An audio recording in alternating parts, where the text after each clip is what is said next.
চলো বন্ধুরা, দিনটা শুরু করা যাক। ফ্রিজে সমস্ত যা বাসি ছিল সবজি মাছ সব নিয়ে চলে এসেছি, আর সাথে একটা ব্যাটার বানিয়েছি। কী বানাবো তোমাদের পরে দেখাচ্ছি। এখানে দেখো বাসি চিংড়ি মাছ দিয়ে মালাইকারি তো বানিয়েছি খুব সুন্দর করে, কিন্তু এইটা দেখো ঘেটে ঘোয়া হয়ে গেছে। কী বানাচ্ছিলাম বলো তো? ওরা দেখলে তোমরা অনেকেই বুঝতে পেরেছো, তাও তোমরা বললো। তো যাই বন্ধুরা, সময়টা শুরুটা খারাপ হলো, পরেগুলো কিন্তু ভালোই হয়েছিলো। বরকে দেখো মালাইকারি, ঢেঁড়স ভাজা, পটলের চাটনি দিয়ে ভাত দিয়ে দিলাম, আর আমিও খেয়ে নিলাম।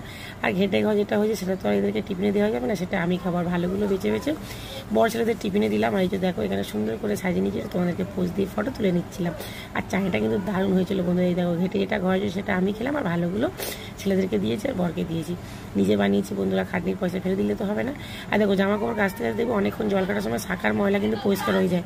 মাঝে মাঝে বন্ধুরা মনে হয় না ফোন থেকেও বেকার। দেখো ওর নাস্তা এখানে আমি বানাচ্ছি, বর ফোন নিয়ে যায়নি, বড় নিয়ে চলেছে। মানে আমার খানিটাই বেকার হলো, কিন্তু খানি বেকার হচ্ছে কী হয়েছে বন্ধুরা, আমিও খাবো। তো চলো ছেলেদের সাথে আমিও নাস্তা করলাম। আর তারা দুপুরে মনে ছিল পালং শাকের ডাল, আলু ভাতে, পাঁপড়, আর আমি বানিয়েছি স্পেশাল